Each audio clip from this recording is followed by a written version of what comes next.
Iya, puji Tuhan. Ada sukacita dalam puji-pujian, saudara sekalian? Sungguh menyanyi secara jemaat adalah hal yang indah. Menyanyi pribadi adalah indah, dan menyanyi jemaat adalah juga indah. Dan di pertengahan minggu, kami ucap syukur kita bisa ada pertemuan jemaat. Tidak semua gereja bisa punya pertemuan jemaat di pertengahan minggu. Apalagi bagi yang dalam penganiayaan, ya. Puji syukur kita bisa bertemu, kita bisa berdoa nanti, dan kita mau belajar firman Tuhan saat ini. Saja kita buka Alkitab kita di dalam Ayub pasalnya yang ke-34. Jadi kita melanjutkan seri Ayub kita yang sudah mendekati ujungnya sebenarnya di sini. Ayub total ada 42, ya. 42 pasal, dan kita sudah sampai di pasal yang ke-34. Nah, sebelum kita membacanya, saya akan ajak kita berdoa terlebih dahulu. Segala puji syukur kami naikkan kepadamu, Bapa di sorga, karena kasih-Mu yang senantiasa, berkat-berkat dari-Mu yang terus-menerus, dan terutama juga pada saat ini kami bisa hadir baik di tempat ini, dan jikalau ada jemaat yang mungkin mengikuti secara online, kami mengucap syukur untuk semua perangkat yang memungkinkan itu. Ya Tuhan, kami saat ini mengucap syukur untuk jemaat tempat ini, dan untuk firman-Mu yang akan menjadi pelita bagi kami. Dan kami memohon agar terang firman-Mu sungguh bersinar, dan kami memahaminya, kami dapat melakukannya dengan baik. Terima kasih Tuhan. Sertai kami, ajar kami firman-Mu dalam kitab Ayub pada hari ini. Kami berdoa dalam nama Yesus Kristus. Amin. Oke, Ayub pasal yang ke-34. Kita melihat di sini, bagi yang mengikuti seri kita tentu sudah tahu bahwa ini masih di dalam pembicaraan atau pidatonya seorang tokoh yang cukup misterius, yaitu Elihu, yang tiba-tiba muncul begitu, ya. Tiba-tiba muncul, kita tidak tahu banyak tentang dia.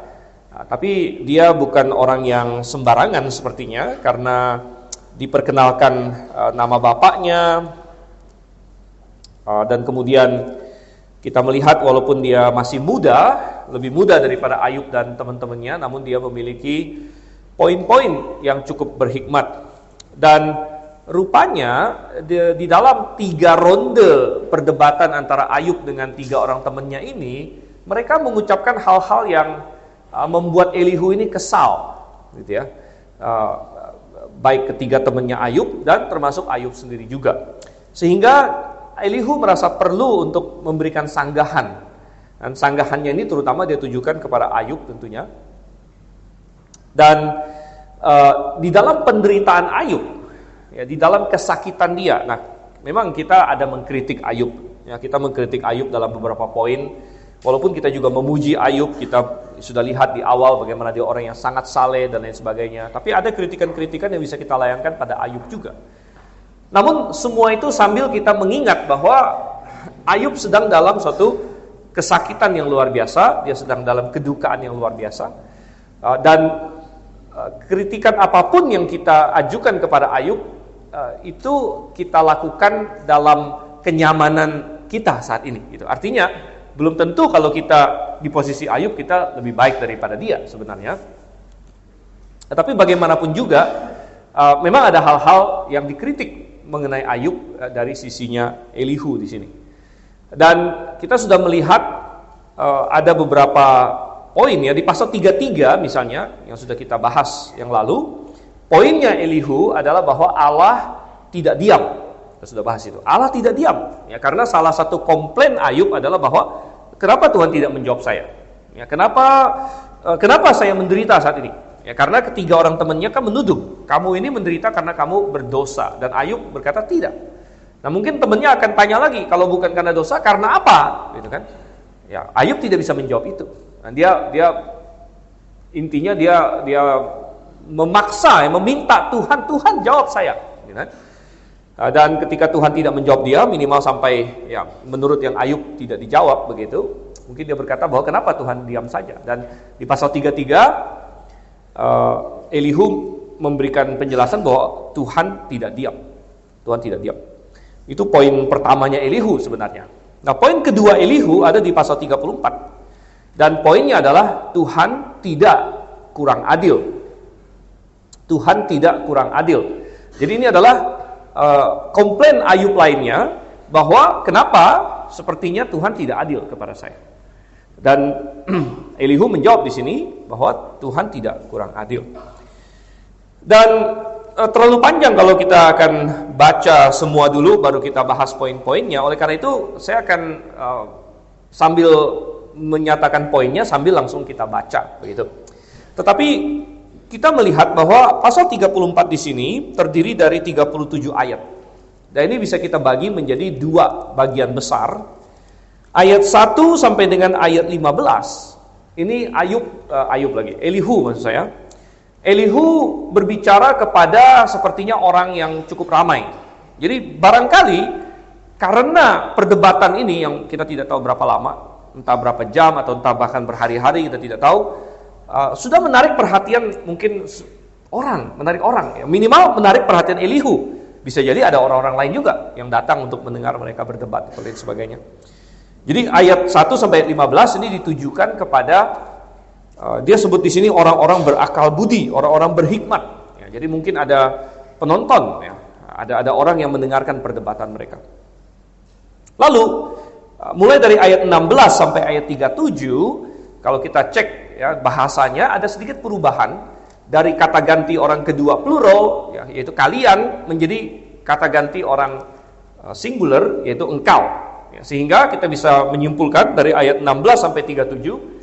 Elihu berbicara kepada Ayub secara langsung, ya. Jadi ayat 1 sampai 15 dia tujukan kepada Ayub juga, tapi sekaligus semua yang nonton, ya. Dan ayat 16 sampai ayat 37 dia tujukan kepada Ayub secara pribadi. Jadi ini adalah dua pembagian besar dari pasal ini, ya. Sehingga ada 3 poin yang akan saya bawakan di dalam khotbah ini kalau sempat, ya. Kalau tidak sempat kita akan lanjutkan, tapi 3 poin itu, yang pertama adalah perkataan untuk umum, tadi ayat 1 sampai 15. Nanti poin 2 nanti adalah penegasan untuk Ayub, ayat 16 sampai 37. Kemudian poin ketiga adalah pelajaran untuk kita. Ya, jadi ini akan menjadi 3 poin besar kita: perkataan untuk umum, penegasan untuk Ayub, pelajaran untuk kita. Oke, kita masuk dulu. Perkataan untuk umum, apa yang Elihu katakan kepada orang ramai, ayat 1 sampai 15. Kita baca dulu. Pertama ayat 1 sampai ayat yang keempat. Lalu berbicaralah Elihu, dengarkanlah perkataanku, kamu orang-orang berhikmat, arahkanlah telingamu kepadaku, kamu orang-orang berakal budi. Karena telinga menguji kata-kata seperti langit-langit mencecap makanan. Biarlah kita memutuskan bagi kita sendiri apa yang adil, menentukan bersama-sama apa yang baik.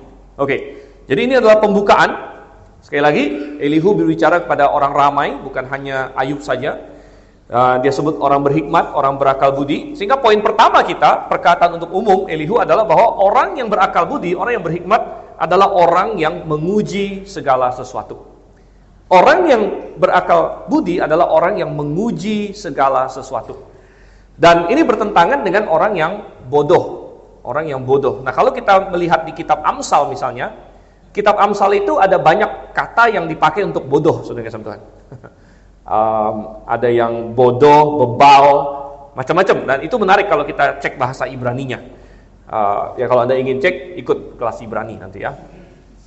Tapi salah satu kata untuk bodoh di dalam Amsal yang diterjemahkan simple, sebenarnya simple dalam KJV, itu dalam bahasa aslinya itu artinya adalah terbuka sebenarnya. Jadi orang yang simple di dalam kitab Amsal, salah satu dari bodoh yang disebut di situ adalah orang yang terbuka. Dalam pengertian terbuka itu adalah dia terima apa saja tanpa filter, ya. Dia percaya apa saja tanpa ada pengujian, tanpa ada dia cek begitu, ya. Mungkin kita hari ini anggap ini orang yang lugu lah begitu, ya. Lugu dan naif mungkin bisa kita bilang. Nah, jadi Di ngomongin apa, dia percaya. Ketika ada orang bilang A, ya dia percaya saja A, padahal belum tentu A. Gitu. Jadi ini orang yang, dan itu adalah salah satu kriteria orang yang bodoh di dalam Alkitab, begitu. Orang yang simple di dalam KJV di situ. Dan kalau kita lihat di dalam Ayub 34 ayat 1 sampai 4 di sini, salah satu poin yang Elihu tekankan adalah orang yang berakal budi, orang yang bijaksana katanya, ayo kita telinga kita menguji kata-kata. Karena nanti dia akan arahkan ke arah Ayub gitu. Kita pengen menguji kata-katanya Ayub, kita ingin menguji kata-kata teman-temannya Ayub. Benar gak sih yang mereka katakan gitu kan? Ini harus kita uji, nggak boleh kita telan mentah-mentah begitu saja. Gitu. Dan ini adalah sikap yang bagus, sikap yang benar. Karena di dalam 1 Tesalonika 5 ayat 21 dikatakan apa? Ujilah segala sesuatu dan peganglah yang baik. Kita harus menguji segala sesuatu. Dan ini sangat bertentangan dengan suatu konsep yang banyak orang kira diajarkan Alkitab, tapi sebenarnya sama sekali tidak diajarkan Alkitab. Itu konsep apa? Konsep yang banyak sekali orang kira, Alkitab mengajarkan ini. Tapi sebenarnya Alkitab tidak mengajarkan itu. Yaitu konsep jangan menghakimi. Nah, ini adalah suatu konsep yang kita akan banyak sekali dengar. Gitu ya. Ketika kita melawan dosa, ya, ketika kita berkata, wah ini nggak benar, LGBT nggak benar, kemudian kita bilang lagi misalnya mabuk-mabukan tidak benar, merokok tidak benar, dan sebagainya. Apa senjata nomor 1 yang dipakai orang? Jangan menghakimi. Jangan menghakimi katanya. Saudara yang kasih Tuhan, Alkitab mengajarkan jangan menghakimi. Sebenarnya Alkitab sama sekali tidak ada mengajarkan jangan menghakimi. Sama sekali tidak ada mengajarkan jangan menghakimi. Ayat yang paling populer yang dipakai untuk berkata jangan menghakimi, coba kita buka di dalam Matius pasal 7.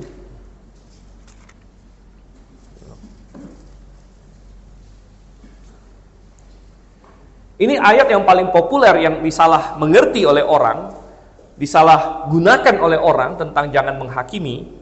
Di Matius pasal 7 di sini, janganlah menghakimi supaya kamu tidak dihakimi, katanya.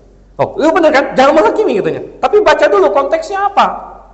Janganlah menghakimi supaya kamu tidak dihakimi, karena dengan penghakiman yang kamu pakai untuk menghakimi, kamu akan dihakimi, dan ukuran yang kamu pakai untuk mengukur akan diukurkan kepadamu. Mengapa kamu melihat serpihan kayu di mata saudaramu, sedangkan balok di dalam matamu tidak engkau ketahui? Bagaimanakah engkau dapat berkata kepada saudaramu, biarlah aku mengeluarkan serpihan kayu itu dari matamu, padahal ada balok di dalam matamu? Hai orang munafik, keluarkanlah dahulu balok dari matamu, setelah itu engkau akan melihat dengan jelas untuk mengeluarkan serpihan kayu itu dari mata saudaramu. Kalau kita lihat dari konteksnya secara jelas, perikop ini sama sekali tidak mengatakan jangan menghakimi, tetapi janganlah menghakimi secara munafik. Janganlah menghakimi dengan suatu ekspektasi bahwa saya akan menaruh ukuran ini pada kamu, sedangkan saya sendiri bebas. Ya, saya akan berkata kamu jangan begini, tapi saya sendiri boleh. Saya akan berkata kepada kamu ini salah, tapi saya sendiri bebas melakukannya. Nah itu yang Tuhan bilang salah di sini. Karena dengan ukuran apa kamu menghakimi, ukuran itulah yang akan dipakai kepada kamu, katanya.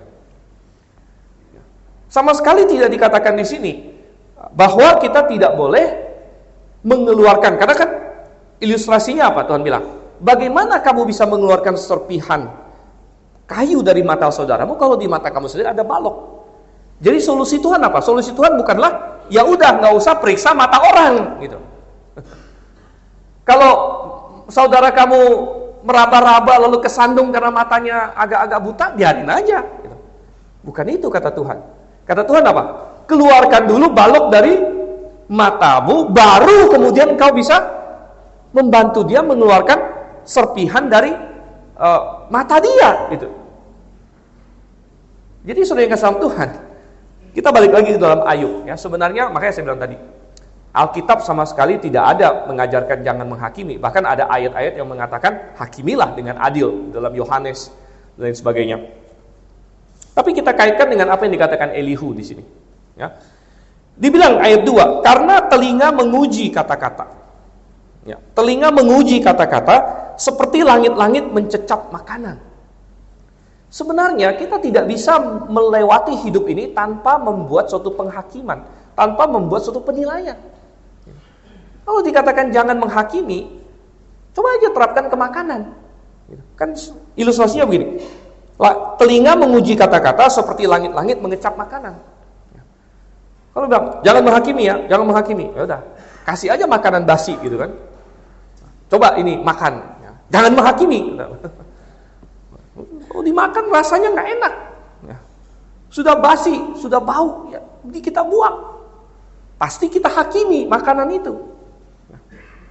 Ketika kita mau masukkan barang ke dalam mulut kita menilainya. Ini enak nggak? Ini bau nggak? Ini apa nggak?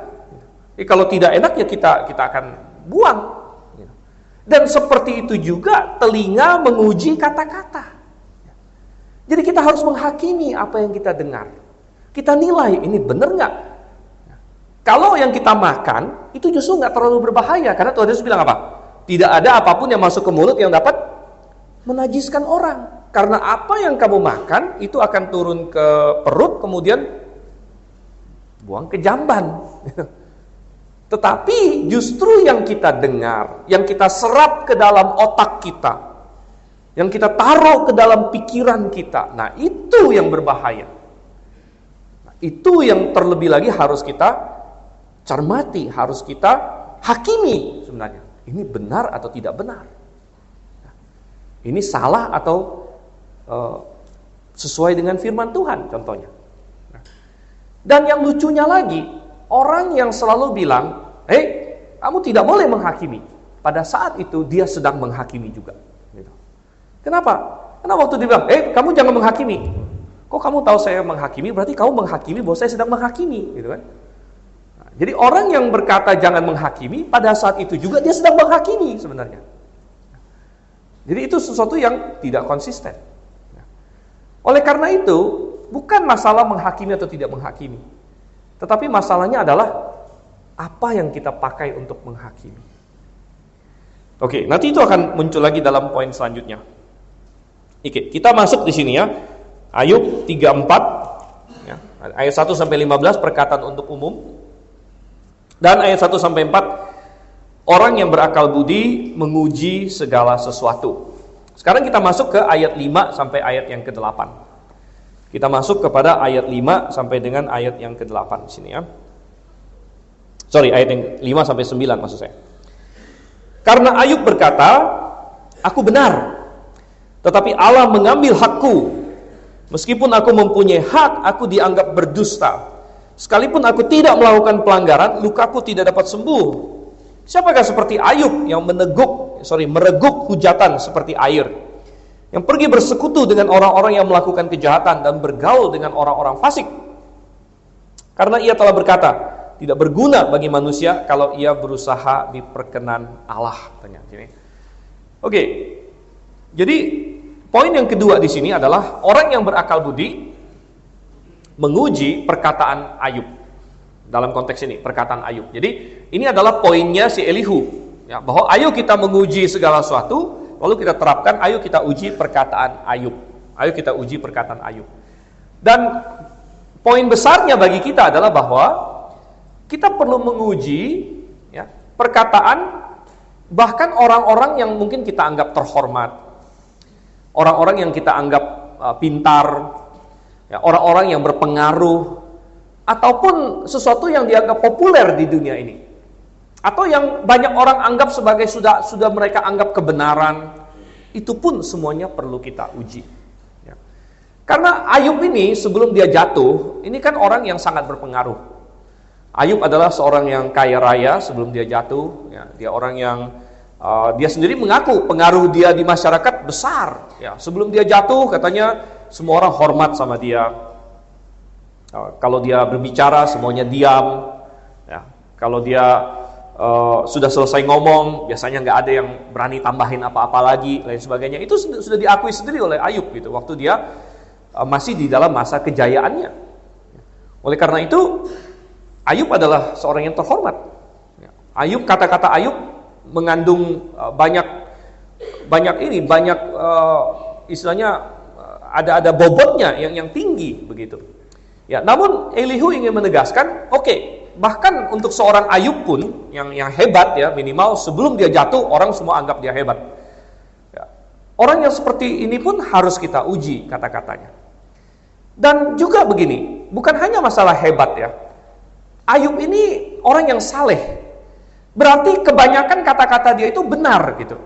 Artinya kita bisa yakin bahwa kebanyakan pengajaran Ayub, apalagi waktu dia masih dalam masa jayanya, itu adalah pengajaran yang benar. Pengajaran yang benar. Tetapi itu pun tidak meloloskan Ayub dari keharusan semua kata-katanya diuji. Gitu. Hanya karena seseorang dari dulu benar dan benar terus, lalu dia bikin satu pernyataan lagi, bukan berarti lalu kita bisa menerimanya tanpa mencocokkannya kepada firman Tuhan. Dan ini adalah poin yang penting untuk kita pahami. Kita perlu sekali lagi menguji segala sesuatu. Menguji segala sesuatu. Nah, mengenai poin si Ayub di sini, ya, Elihu menangkap beberapa poin yang dikatakan Ayub dan dia sarikan di sini kan. Pidato Ayub panjang, ada banyak yang dia katakan. Bisa kita cek balik lagi di pasal-pasal sebelumnya. Dan disarikan oleh Elihu di sini bahwa intinya Ayub komplain kepada Tuhan. Ayub menganggap bahwa Tuhan telah tidak memberikan kepada dia keadilan. Di ayatnya yang tadi kelima itu, kata Ayub, aku benar, tapi Allah mengambil hakku. Meskipun aku punya hak, aku dianggap berdusta dan lain sebagainya. Coba kita bandingkan dengan apa yang Ayub katakan. Kita buka di pasal 27 contohnya. Pasal 27 ayatnya yang kedua. Nah, ini salah satu yang mungkin ditangkap oleh Elihu. Dan dia bilang, ya kita harus uji ini. Kita harus uji kata-kata Ayub. Di dalam Ayub 27 ayatnya yang kedua, demi Allah yang hidup, yang tidak memberi keadilan kepadaku, dan demi yang maha kuasa, yang memedihkan hatiku. Tanya di sini ya. Jadi, ya ini adalah salah satu komplain Ayub di sini. Ya, katanya Allah tidak memberi keadilan kepadaku. Dan Elihu ingin berkata, kita harus uji ini. Ya, ini benar atau salah? Benar? Jadi kita balik lagi ke Ayub pasalnya yang ke-34. Dan Elihu di sini menuduh Ayub bahwa dengan kata-kata seperti itu Ayub bersekutu di ayat yang ke-8, bersekutu dengan orang-orang yang melakukan kejahatan. Jadi dalam titik ini Elihu bukan berkata bahwa Ayub adalah orang jahat, tetapi bahwa kata-kata Ayub mirip seperti orang jahat, gitu ya. Dengan kata-kata kamu ini, ya, kamu sepertinya menggolongkan kamu kepada orang-orang yang bertentangan dengan Tuhan, kalau begitu. Dan kita harus ingat bahwa Ayub mengatakan semua ini adalah dalam kepedihan hidup yang luar biasa. Gitu ya. Oleh karena itu, makanya saya bilang kita kritik Ayub bukan berarti kita mengkritiknya dengan suatu rasa superioritas moral bahwa kita bisa lebih baik dari dia, tentu tidak. Nah sekarang kita masuk ke poin ketiga di dalam perkataan untuk umum, yaitu dari ayat 10 sampai dengan ayat yang ke-15. Ya. Oleh sebab itu, kamu orang-orang yang berakal budi, dengarkanlah aku. Tidak mungkin Allah melakukan kefasikan dan yang maha kuasa berbuat curang. Sebaliknya, ia mengganjar manusia sesuai dengan perbuatannya dan memperlakukan setiap orang sesuai dengan kelakuannya. Sungguh Allah tidak berlaku curang, yang maha kuasa tidak membengkokkan keadilan. Siapa mempercayakan bumi kepadanya? Siapa membebankan seluruh dunia kepadanya? Jika ia berniat dalam hatinya menarik kembali rohnya dan nafasnya, maka segala yang hidup binasa bersama-sama dan manusia kembali kepada debu. Poin yang saya tekankan di ayat 10 sampai ayat 15 di sini adalah bahwa orang yang berakal budi memiliki kriteria yang absolut untuk menguji segala sesuatu. Oke, jadi tadi ayat 1 sampai 4 adalah orang yang berakal budi menguji segala sesuatu. Poin nomor 2 ayat 5 sampai 9, orang yang berakal budi menguji bahkan hal-hal yang mungkin dianggap hebat atau populer atau oleh orang-orang yang terhormat atau lain sebagainya, itu pun harus kita uji. Lalu yang ketiga adalah bahwa orang yang berakal budi ketika menguji itu harus memiliki kriteria yang absolut. Ya. Nah, artinya begini, kita disuruh menguji segala sesuatu, tapi kita menguji pakai apa kalau begitu? Apa yang bisa menjadi standar absolut bagi kita untuk menguji? Ya. Kita hidup di zaman postmodernisme, di mana kata kuncinya adalah relativisme. Di mana orang tidak alergi dengan namanya kebenaran, asal kebenarannya kebenaran yang relatif. Sehingga di media sosial saya sering mendengar istilah this is my truth, this is your truth. Maksudnya ini kebenarannya saya, ini kebenarannya kamu gitu. Seolah-olah kebenaran itu ada yang subjektif gitu. Kebenaran saya, kebenaran kamu. Ya. Loh, kebenaran itu bukan punya saya atau punya kamu. Kebenaran ya kebenaran. Dan kalau kita tidak punya suatu kriteria yang objektif untuk menilai, kita akan kebingungan, kita tidak akan bisa mulai menilai. Dan ujung-ujungnya penilaian kita adalah penilaian yang subjektif, yang pokoknya menurut saya kalau gitu. Menurut saya, dan kalau menurut saya maka tidak ada fondasinya di situ. Nah, apa yang Elihu katakan di sini? Fondasi apa yang ditaruh oleh Elihu? Bagaimana kita akan menilai ya kata-kata Ayub dan semua hal yang lain? Fondasinya adalah Allah. Bahwa kita harus percaya Allah sebagai standar yang absolut. Ya. Allah lah satu-satunya yang absolut.